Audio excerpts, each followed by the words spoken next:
नमस्कार, मैं हूं आपके साथ मीनाक्षी रजत और आप देख रहे हैं इंडिया बोल रहा है।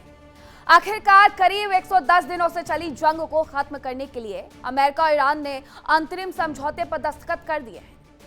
डोनाल्ड ट्रंप ने बुधवार रात को फ्रांस के वर्साय पैलेस में से जुड़े एमओयू पर साइन किए और इस दौरान फ्रांस के राष्ट्रपति एमेनुएल मैक्रों मौजूद भी रहे। डील पर दस्तखत करने के बाद ट्रंप जब बाहर आए तो इस दौरान किसी रिपोर्टर ने उनसे पीस डील को लेकर के पूछा तो उन्होंने चिल्लाते हुए कहा डील साइन हो गई है।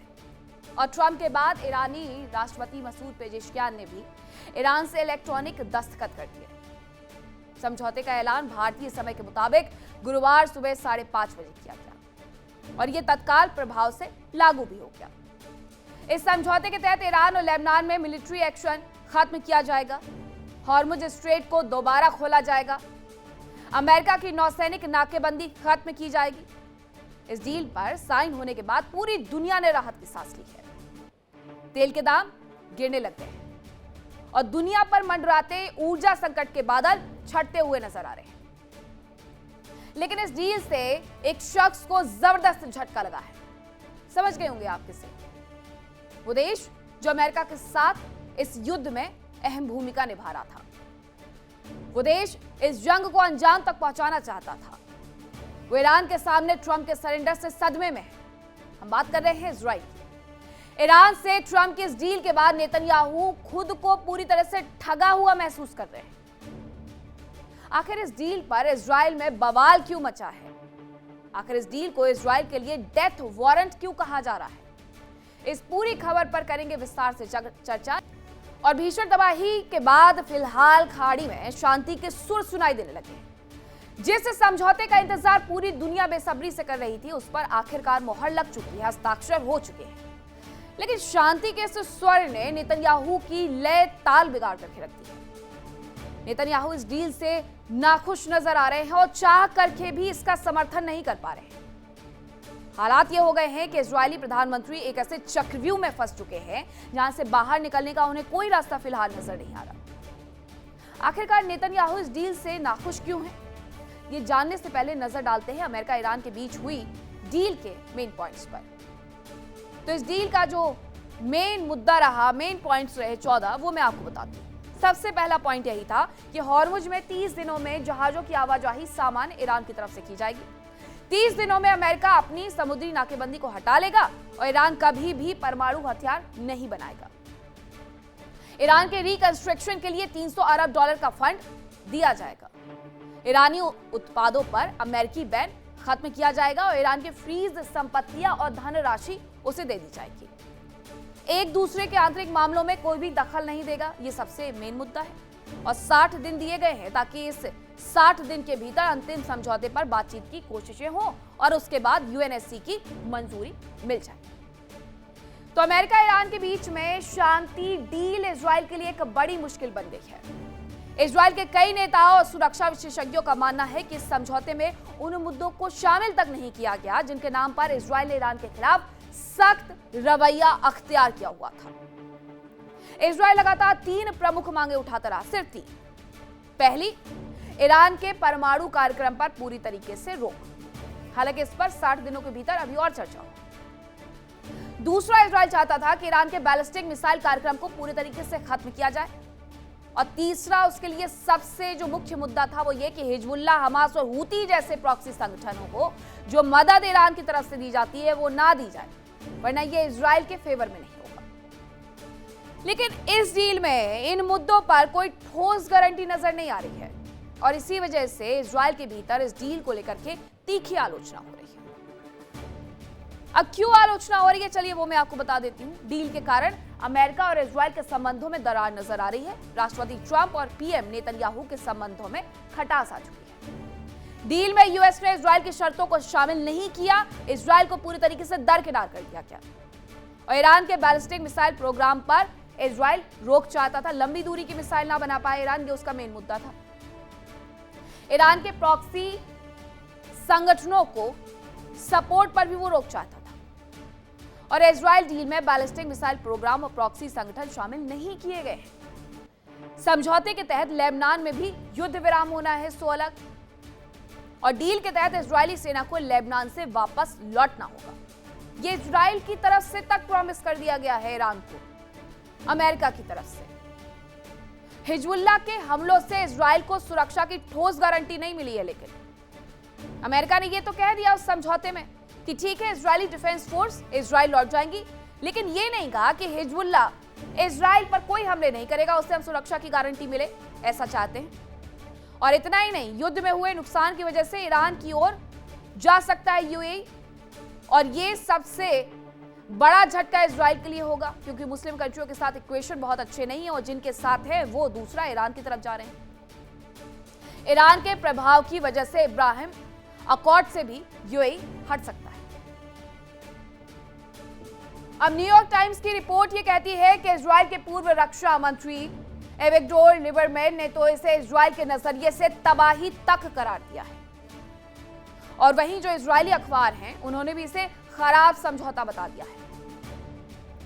नेतन्याहू की सबसे बड़ी दिक्कत यह है कि उनकी पूरी रणनीति ईरान पर अधिकतम मैक्सिमम प्रेशर वाली रही है। लेकिन अब क्या? अब अमेरिका ने ईरान के साथ समझौता कर लिया तो इजराइल के सामने लेबनान में अपनी सैन्य कार्रवाई रोकने के अलावा कोई चारा नहीं बचा है, क्योंकि नेतन्याहू अगर अमेरिका ईरान समझौते का विरोध करते हैं तो उनका टकराव सीधे डोनाल्ड ट्रंप प्रशासन से हो जाएगा, और ये इजराइल के लिए सबसे बड़ा रणनीतिक साझेदार है, और ये इजराइल के लिए अच्छा नहीं होगा। यानी एक तरफ समझौता स्वीकार करने पर घरेलू राजनीति में आलोचना झेलने पड़ रही है, दूसरी तरफ विरोध करने पर वॉशिंगटन नाराज हो सकता है। अब इकरार भी मुश्किल है और इनकार भी मुश्किल है। ईरान से अमेरिकी समझौते के बाद मुश्किल में है नेतन्याहू। ईरान पर दबाव बनाने की जो उनकी मैक्सिमम प्रेशर वाली रणनीति थी, अब वो चलते हुए नजर नहीं आ रही है, और डील के बाद लेबनान में सैन्य कार्रवाई उन्हें रोकनी पड़ेगी। समझौते के बाद और मजबूत होंगे ईरान के प्रॉक्सी गुट, जिसमें हमास है, हिजबुल्लाह है, वो फिर से खड़े हो जाएंगे, उन्हें खड़े होने का मौका मिल जाएगा।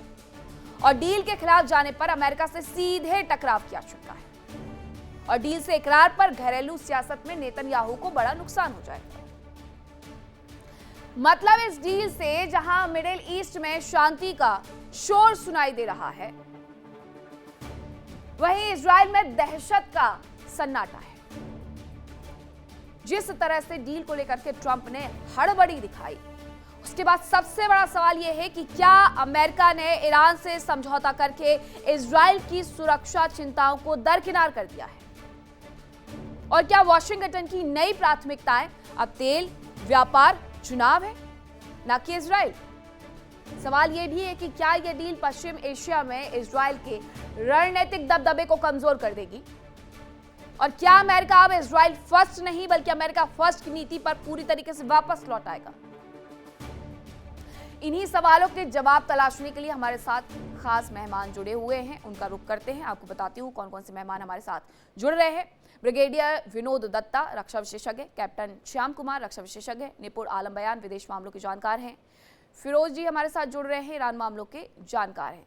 तो सबसे पहले मैं आप ही से पूछना चाहूंगी, निपुण आलम बयान जी, विदेश मामलों के क्योंकि आप जानकार हैं, ये तीनों देशों की इक्वेशन 28 फरवरी 2026 कुछ और आज की तारीख की अगर मैं बात करूं तो तीनों देशों की इक्वेशन कुछ और नजर आ रही है।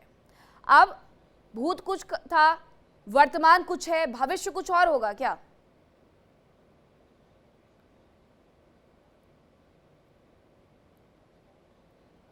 निपुण जी। मीनाक्षी, मैं आपका प्रश्न सुन पाया, दोबारा से दोहरा देंगे प्लीज। तीनों देशों की जो इक्वेशन है वो युद्ध शुरू होने से पहले अलग थी, युद्ध समाप्ति यानी कि हस्ताक्षर होने पर तीनों देशों की इक्वेशन अलग हो गई है, तो आने वाला भविष्य भी क्या इन्हीं आधारों पर अब तय होगा? हाँ मीनाक्षी जी, आपने बिल्कुल सही प्रश्न किया। देखिए, इजराइल और अमेरिका में इस प्रकार का जो भी हमको देखने को मिला इस डील को लेकर, इजराइल का रवैया एक तो प्रो एक्टिव है, वो अपने नेशनल इंटरेस्ट के लिए, ये हमको स्पष्ट रूप से पता चलता है। लेकिन इस प्रकार की तकरार पहली बार नहीं रही इजराइल के साथ, पहले भी कई बार अमेरिका के साथ इस प्रकार की टकरार हमको देखने को मिली है कई मामलों में, चाहे वो हम प्रेसिडेंट केनेडी के समय की बात करें या जॉर्ज बुश के समय की बात करें, तब भी इस प्रकार की तकरार मिडिल ईस्ट के मामलों को लेकर हुई थी। 2001 की जब आपको इंसिडेंट याद हो, जब अमेरिका ने अफगानिस्तान इराक पर अटैक किया था, तब भी इस प्रकार की बातें हुई थी। लेकिन अब इस समय क्या है कि पर्सनल अटैक तक प्रेसिडेंट ट्रम्प के द्वारा किए गए। और मैं मानता हूं कि बिल्कुल इस डील के अंदर इसराइल की चिंता जो है उसको कहीं ना कहीं जगह नहीं मिली है। देखिए, इसराइल की चिंता दो ही थी, एक तो प्रॉक्सीज और दूसरा एटॉमिक की बात हम देखें। और अभी मैं मानता हूं कि जो ये एमओयू साइन हुए हैं आज, ये केवल और केवल कोई स्थायी शांति नहीं है, ये केवल एक डिप्लोमेटिक पहल की शुरुआत हुई है, यानी कि एक डिप्लोमेटिक पहल हुई है। ये 60 दिन तय करेंगे आखिर होना क्या है, भविष्य क्या होगा। मुझे दूसरा पहलू उसमें ये भी लगता है कि कई बार क्या होता है मीनाक्षी जी, अमेरिका इस वॉर से बाहर निकलना चाहता था, और अमेरिका कहीं ना कहीं ईरान को या पूरे वेस्ट एशिया को मैसेज देना चाहता था कि मुझे इस कॉन्फ्लिक्ट में जाना नहीं है, इसमें आगे बढ़ना नहीं है। तो हो सकता है कि जो हम फ्रंट पे देख रहे हैं वो फ्रंट पे ऐसा ना हो, बैकग्राउंड में कुछ और हो, कि हम आपस में एक दूसरे को कह सुन लेंगे और हम डील करके बाहर निकल जाएंगे, लेकिन इसराइल को हम बैकएंड देते रहेंगे। अमेरिका इसराइल का जो रिलेशन है वो कभी भी नॉन ब्रेकेबल है। देखिए, Israel is the captain of the America, इसमें कोई दो राय नहीं है, और इसराइल बगैर अमेरिका के कुछ भी नहीं है। बट इसराइल की जो लॉबिंग है हम देखें कहां पर, अमेरिका के अंदर, वो रिपब्लिकन पार्टी की सपोर्टर हर तरह से, चाहे वोटर के टर्म में बात करें या फंडिंग के टर्म में बात करें, दोनों ही टर्म में महत्वपूर्ण है। तो मैं मान के चल रहा हूं कि इसराइल को लेकर जो हमको दिख रहा है प्रेसिडेंट में, ये स्थायी नहीं है, अस्थायी है। अमेरिका इस वॉर से अपने आप को बाहर निकलना चाहता था, तो उसने और ये उसने किसी डिप्लोमेटिक तरीके पहल से की अपने शुरुआत आप की को है। इससे बाहर निकाल लिया है, अलग थलग कर लिया है। लेकिन जरा फिरोज जी ये मुझे बताइएगा कि इजराइल को जिस तरीके से दरकिनार किया गया है और ऊपर से उसके ऊपर ये सैंक्शन थोपे ही जा रहे हैं, ये मजबूरियां उस पर लगाई जा रही हैं कि अब आप लेबनान से हट जाएंगे और लेबनान में हिजबुल्लाह पर अटैक नहीं करेंगे। इजराइल क्या मान जाएगा इतनी आसानी से? और अगर नहीं माना तो फिर ईरान का कदम क्या होगा? जी, एक्चुअली परिस्थिति बहुत बदल चुकी है अमेरिका के अंदर पिछले 3 सालों में। इजराइल लॉबी काफ़ी वीक हो चुकी है। आज एपैक फंडिंग आप लोगे तो आप हारोगे। जो ट्रंप ने बोल दिया कि नेतन्याहू और इजराइल को पूरी दुनिया में अभी नफरत किया जा रहा है। ट्रंप ने बहुत मतलब गाली गलौज तक हो चुकी है नेतन्याहू और ट्रंप के बीच में। तो परिस्थिति दुनिया की और अमेरिका के अंदर की अलग है। क्रिश्चियन कॉन्जर्वेटिव्स में भी एक जागरूकता है ज़ायनिज्म के बारे में कि हम लोग को बहुत ही गुमराह किया जा रहा है। और पॉइंट ये है कि ये जंग में तो हमको पता है कि ये पूरी जंग नेतन्याहू की थी। ट्रंप को 4 दिन की कहानी बताई गई कि बस आप 4 दिन की बात है, आप अटैक करो, रेजिम चेंज हो जाएगा, आप तो ईरान के बादशाह बन जाओगे और घर चलो। बाद में पता चला कि ये तो कहानी बहुत लंबी हो गई और ट्रंप के लिए अभी सर्वाइवल का सवाल है मिड टर्म इलेक्शंस, तो वो तो अभी पीछे हट गया है। पूरी रिपब्लिकन पार्टी के लिए बहुत बड़ा संकट बन चुका है क्योंकि ये इनका एजेंडा था नहीं। उनका एजेंडा कभी भी रेजिम चेंज नहीं था, कभी भी वॉर्स बढ़ा नहीं था। वो तो अमेरिका फर्स्ट, मागा मेक अमेरिका ग्रेट लेकर आए थे। पता चला यहाँ तो मेक इजराइल ग्रेट अगेन का एजेंडा था। तो ये तो भी समझना होगा कि बेसिकली अमेरिका और इसराइल के अंदर एक बहुत बड़ा ब्रेक आ रहा है, कोई अनब्रेकेबल बॉन्ड नहीं है और ये ब्रेक आ रहा है। दूसरी बात है कि ट्रंप ने देख लिया कि इसराइल कोई बड़ी ताकत नहीं है ईरान के सामने। मतलब ट्रंप का एक बयान था, मुझे तो उम्मीद ही नहीं थी कि वो कतर, सऊदी, दुबई पे हमला करेगा, हमको पता नहीं था। ये तो ईरान ने पहले बोला था कि अगर मुझ पे हमला हुआ तो जहाँ भी अमेरिकी बेस है मैं उसको उड़ा दूंगा, और उसने 4 दिन के अंदर वो काम करके दिखा दिया था।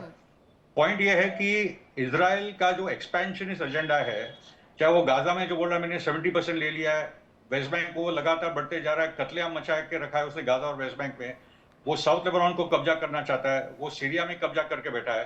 तो जब तक इसराइल शांतिपूर्वक समझौता नहीं करेगा अरब मुल्कों के साथ और ईरान के साथ, क्योंकि सब लोग शांति चाहते हैं वहां।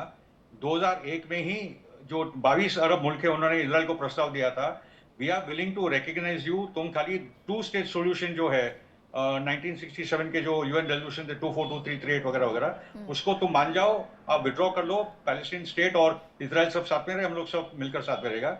इसराइल का जो कट्टर यहूदी एजेंडा है जो खास करके एरिल शेरॉन के साथ आया 1996 से, वो बहुत ही एक्सपेंशनिस्ट एजेंडा है। और इसराइल को लगा था क्योंकि मैं एप्स्टीन फाइल के माध्यम से, एपैक फंडिंग के माध्यम से, क्रिश्चियन ज़ायनिस्ट लॉबी के माध्यम से अमेरिका को कंट्रोल करता हूँ, ये ऐसा ही चलता रहेगा। और ये अमेरिका ने लेकिन ये दिखा दिया, धता बता दिया है उस पूरे सोच को। ब्रिगेडियर दत्ता, अब क्या इजराइल के लिए मुश्किलें खड़ी होने वाली हैं, क्योंकि ईरान तो ये कह रहा है कि वो प्रॉक्सी को समर्थन करने वाला है, हमास को मजबूत करने वाला है, और ऊपर से अमेरिका ने भी इस बात को स्वीकार कर लिया है। हाँ बिल्कुल, देखिए, क्योंकि पहली बात तो इजराइल को इस पूरे मतलब पीस अकॉर्ड से अलग किया गया है, और इजराइल ये चाहता भी नहीं था कि साहब ये पीस अकॉर्ड हो, क्योंकि इजराइल इस मतलब स्टेटमेंट को सपोर्ट करता था कि साहब जब तक ईरान का कोई परमानेंट सोल्यूशन नहीं निकलता है, क्योंकि इजराइल को मालूम है कि अगर ईरान स्ट्राइक करेगा तो इजराइल उसकी जद में है, पहली बात। दूसरी बात यह है कि इजराइल में नेतन्याहू साहब, उनकी जो सरकार है वो भी करप्शन के घेरे में है, वो खुद उनके ऊपर कई चार्जेस लगे हुए हैं, तो उन्हें ये इस बात का पूरा इल्म है कि साहब जिस दिन ये युद्ध समाप्त हुआ वहाँ के लोग सड़कों पे फिर आएंगे, क्योंकि पहले भी वो आ चुके थे, और उनको अपदस्थ किया जाएगा और उनके खिलाफ जो भी मतलब लीगल एक्शन है वो लिया जाएगा। तो एक तो ये तरीका है। दूसरा, आप ये देखिए, जो एक्सपेंशनिस्ट पॉलिसी के बारे में जिक्र किया गया वो बिल्कुल ठीक है, क्योंकि इजराइल आप देखिए जब 1948 में वजूद में आया था तो करीब 45% एरिया जो था वो इजराइल के पास था और 55% के करीब फिलिस्तीनियों के पास था। आज वो सिमट के केवल 20% रह गया है। तो इजराइल तो अपनी जो पॉलिसीज है उसमें उसकी जो ग्रेटर इजराइल का कॉन्सेप्ट है उसको वो संजोए हुए है और उसकी तरफ बढ़ रहा है। रही बात प्रॉक्सीज की, क्योंकि ईरान प्रॉक्सीज का कभी साथ नहीं छोड़ेगा, वो उसके एक्सटेंडेड आर्म है, और क्योंकि देखिए उसके ऊपर इतने सैंक्शन लगे थे, हालांकि अब ये उम्मीद की जाती है, तवक्को की जाती है कि साहब ये जो सैंक्शन है इनमें ढील आएगी और ईरान को के डेवलपमेंट में ये काफ़ी सहयोग होगा। लेकिन उसमें भी अमेरिका की एक अपनी चाल है, क्योंकि उसने 300 जो बिलियन डॉलर्स हैं वो ऐसे नहीं उसने कहा है कि साहब आपको चेक पकड़ा देंगे, आपका पैसा आपको दे देंगे। उन्होंने कहा है कि साहब हम आपके यहाँ जितना भी डिस्ट्रक्शन हुआ है वहाँ अमेरिकन कंपनीज जो हैं वो आपको रिकंस्ट्रक्शन या रिहेबिलिटेशन में मदद देंगी। तो वहाँ भी ट्रंप एडमिनिस्ट्रेशन का अपना इंटरेस्ट है, क्योंकि आप ये देखिए, क्योंकि जितना कंस्ट्रक्शन होगा उतनी अमेरिकन प्रेजेंस बढ़ेगी, उतना ही अमेरिका को फायदा होगा। तो जिस इसीलिए तो अमेरिका कह रहा है कि यहाँ वहां से हम पैसे भेज देंगे, सामने से हम नहीं देने वाले हैं, और फायदा भी उसमें फिर हमारा ही होगा। लेकिन कैप्टन कुमार, यहाँ इजराइल ठगा गया या इजराइल ने ठग लिया अमेरिका को? नमस्कार, जय हिंद मीनाक्षी, शनोवरुणा। देखिए, ईरान की जो लड़ाई थी वो हॉर्मुज का कंट्रोल और गल्फ कंट्री के ऊपर अपना धीरे धीरे वर्चस्व साबित करना, ये लंबी लड़ाई के हिसाब से वो अपने आप को खलीफा के रोल में लगातार देख रहा है, और इजराइल मानता है कि वो HHS के कनेक्शन के कारण उसके अस्तित्व को खतरा है। तो इजराइल को भी उससे परेशानी चल रही थी दबे दबे अंदर कई सालों से, और गल्फ कंट्रीज को भी कई तरह के मुद्दों के कारण ईरान से हमेशा से 36 का आंकड़ा रहा है।